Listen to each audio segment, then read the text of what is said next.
में सुन रहे हो। क्रोंच गंधर्व को सोबरी ऋषि ने कहा कि मनोमयी के चरण पकड़ो। क्यों? क्योंकि मनोमयी ने व्रत करा था, साधना करी थी, उपास करा था और भगवान की आराधना करी थी, पूजन करी थी, इसलिए उनके चरण पकड़ा। हमारे यहाँ आज भी नियम है, जो पूजन करती है, सास ने पूजन करी या बहू पूजन कर कर उठी, तो उसका नियम होना चाहिए कि सास अगर किसी बड़ी पूजन से उठती है तो बहू को उसके चरण पकड़ना चाहिए, और अगर बहू पूजन कर कर उठी है तो भी घर के बड़ों के चरण पकड़ना चाहिए।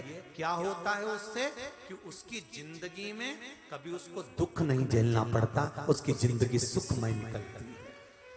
मात्र पूजन करने वाले। अब इसको लोग समझते तो है नहीं। उन्होंने कहा महाराज जी हाओ, पांव पड़ने से कुछ होता है?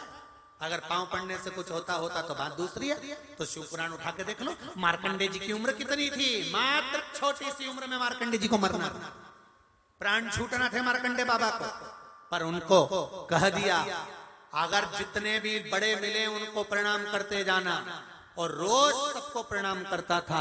एक दिन माता पार्वती निकल कर जा रही थी, इसको भान नहीं था, ये स्त्री समझकर प्रणाम कर लिया। छोटे से बच्चे को माता पार्वती ने वर दे दिया, आयुष्मान भव, और वो आयुष्मान भव हो गया।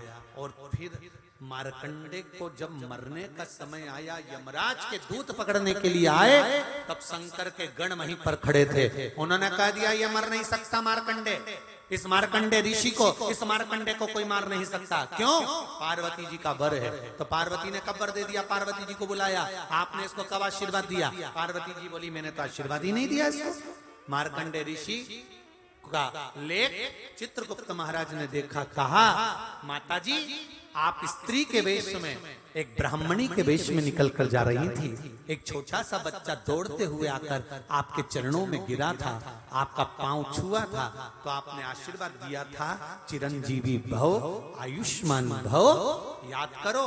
माता बोली हाँ मैंने आयुष्मान दिया था, मैंने वर दिया था।